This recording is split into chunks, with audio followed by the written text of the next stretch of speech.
What it said is that those species that had evolved or were able to adapt to changing circumstances were the ones that survived, and those that were not equipped or had become evolutionary dead ends were destined to die. Mike, you better be careful. It sounds like you're advocating social Darwinism. I'm not advocating social Darwinism. I am witnessing actual Darwinism. If you're in a camp with a bunch of campers and a bear attacks, you don't have to be faster than the bear. You only have to be faster than the slowest camper.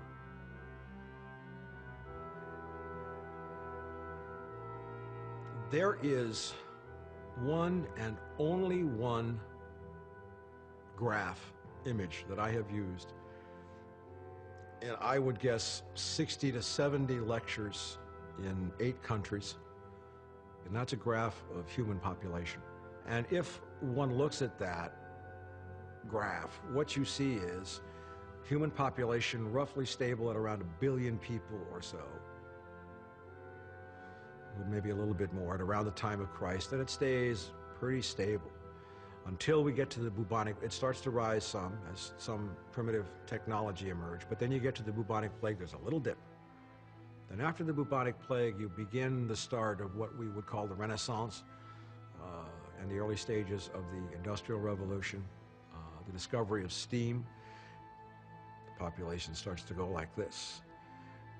The introduction of coal, the population starts to go like this. But around 1900, around the turn of the 20th century, what you see as oil became ubiquitous was that the population went like this. And it goes up to 6.5 billion people. We may be at 7 billion people by the time anyone sees this interview. All of those people exist on this planet only because of oil. That's it. So it's axiomatic that if you take the oil away, the population must go away also. In all of science, in all of biology, there is no case where any population, be it bacteria in a petri dish or caribou in an Arctic island, runs into a set of favorable circumstances and goes to that point without an immediate crash down. It's a law. It's a law as fundamental as gravity. It's a law as fundamental as thermodynamics. And if one thinks about it, it might also be viewed as true of the stock market or the financial markets, which go like this, and when they go like this, they automatically go like this. That's the history of every bubble.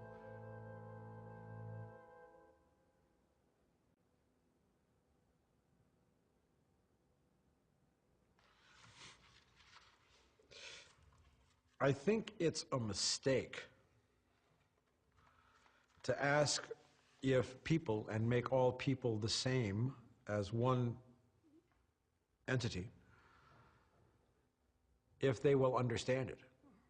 I don't care if all people understand it. When you're faced with an overwhelming life-threatening crisis, as in the Titanic being hit by an iceberg, and you happen to be aware before anybody else is that the ship is going to sink and there aren't enough lifeboats, and you know how to build lifeboats, and you tried to deal with that in however long the Titanic had before it went down, you're likely to run across 3 types of passenger on the Titanic. You'll run across a type that's basically deer in the headlights. Ship's been hit. What does that mean? What do I do? I don't know what to do. I don't know where to go. Should I do that? I don't know. That's one group. There's another group that says, we get that the ship's going to sink. We get that we're all going to die unless we make some lifeboats and do it fast. Show us what to do. And then you have a third group that says, this is the Titanic. It's absolutely unsinkable, unfucking sinkable. And so we're going back to the bar for a drink, and all you doomsday sayers can actually just take a hike. Now, if you're the one who knows how to build lifeboats, which group of people are you going to help? Certain things are inevitable right now. FDIC insolvency, I will tell you, is coming. Insolvency of the Federal Reserve is coming. Federal Reserve can go bankrupt. T-bill defaults. We're looking at major bankruptcies, starvation, dislocation. All these things are already on the way. everything is going to break down differently in different places. The best that I can do is give you some ideas of some markers that are going to come. The bumpy plateau has been described by peak oil activists and researchers for many, many years, and it's actually happening. Basically, you come up the growth curve of oil prices, and the oil prices go up until you start running out of oil. Then what happens is you have to destroy demand, which is what's happening with this collapse. Demand gets destroyed, the price of oil drops. But as you start a recovery, you start back up again and you collide again with the finite oil and the rising energy prices, which shuts everything down again. This is the bumpy plateau. I think it's fairly certain that the mortal blow to human industrialized civilization will happen when oil prices spike again and nobody can afford to buy that oil, and everything will just shut down. The collapse must happen fast in order to leave infrastructure standing. We've all heard the stories about infrastructure, you know, the sewers and the bridges and the roads and all that. Well, the point is that as economic collapse continues or accelerates, those structures will fall into more and more disrepair. There's not going to be any money or anything running to fix those. So what you want to have is the change to a new paradigm, getting the old one out of the way, while there's still infrastructure left to start building something new.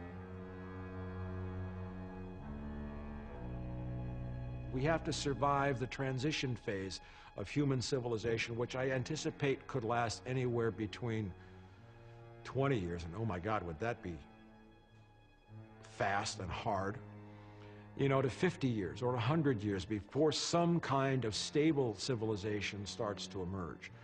You need to survive the transition phase. So don't panic, don't freak out. Use your heads, analyze your local situation where you live. Don't worry about rebuilding sewers. You're going to be able to get water for a few years.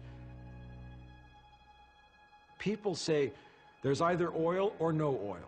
There's either food or no food.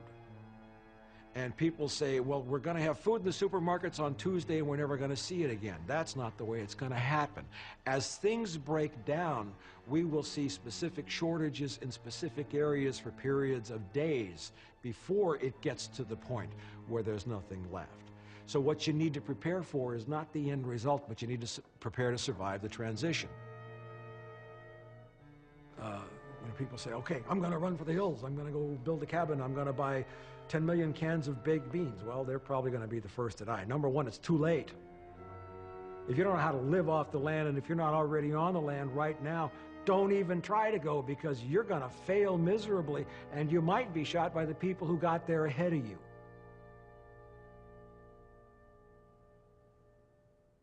You know, the one factor that you're not including in some of this is just sort of discounting human ingenuity or our ability to sort of problem solve.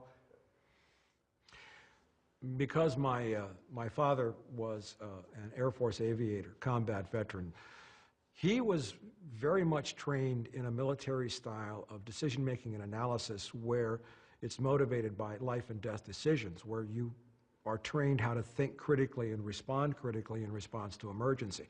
So I was trained at an early age in the skill of critical thinking. And maybe I have a gift for it too. I believe there are some people who have a gift for critical thinking. And my own experience on the streets in South Central Los Angeles as a cop, there were quick decisions, sometimes decisions which changed people's lives or could end people's lives. And it gave me an ability to respond and think, to separate the ice cream from the bullshit. Probably one of the biggest impediments I removed to critical thinking was I stopped taking mainstream media seriously a long time ago. But we were talking about human ingenuity.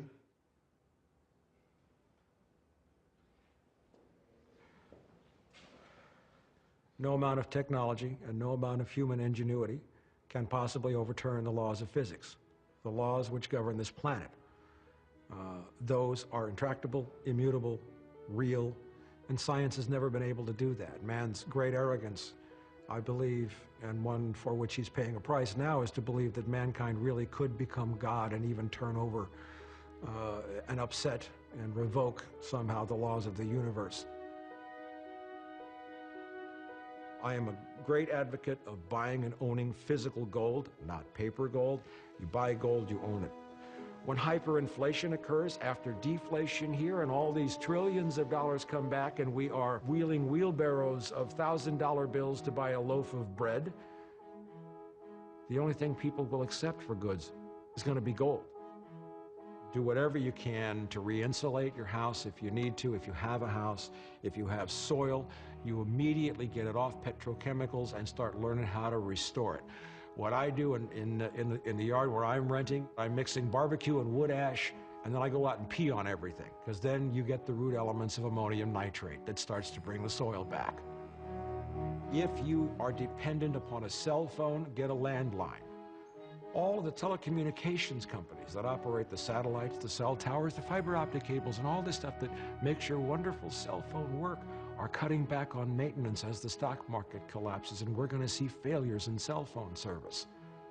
A landline is a redundancy that can help you. Get books on first aid and holistic medicine. Moderate fresh water supply. The reasonable amount of food storage. You can't store enough to live on. What you need to store is seeds. Seeds that are not manufactured by Monsanto, that are not Franken seeds, that only work one time you plant them and then you gotta go buy more. You get good, organic, whole seeds and you store them. That could be a great currency in the future.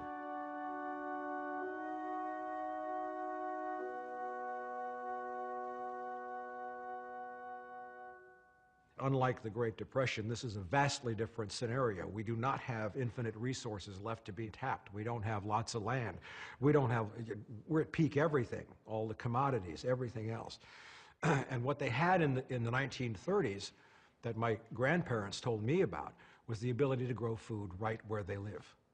And local food production is perhaps the most fundamental key to human survival in the collapse of industrialized civilization.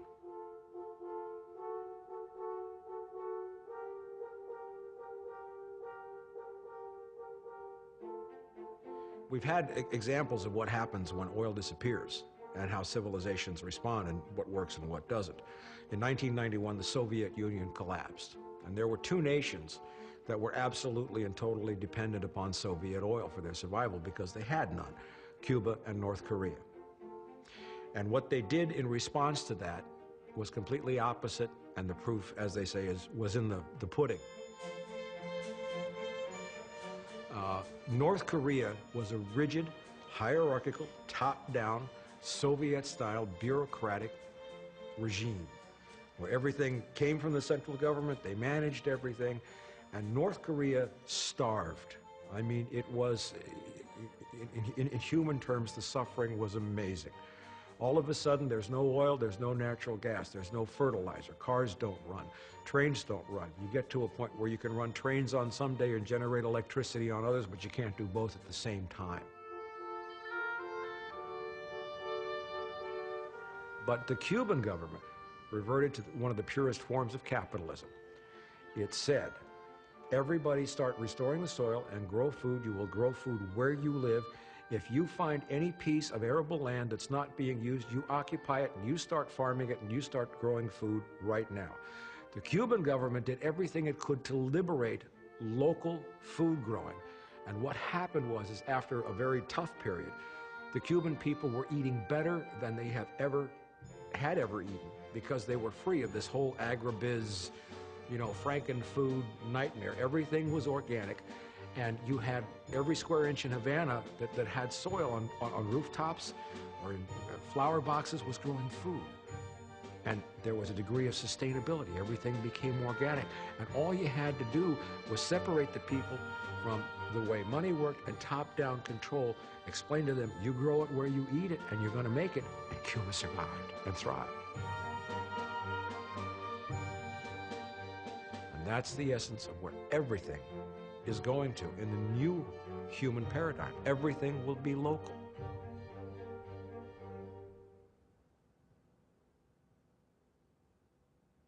Jack London was one of my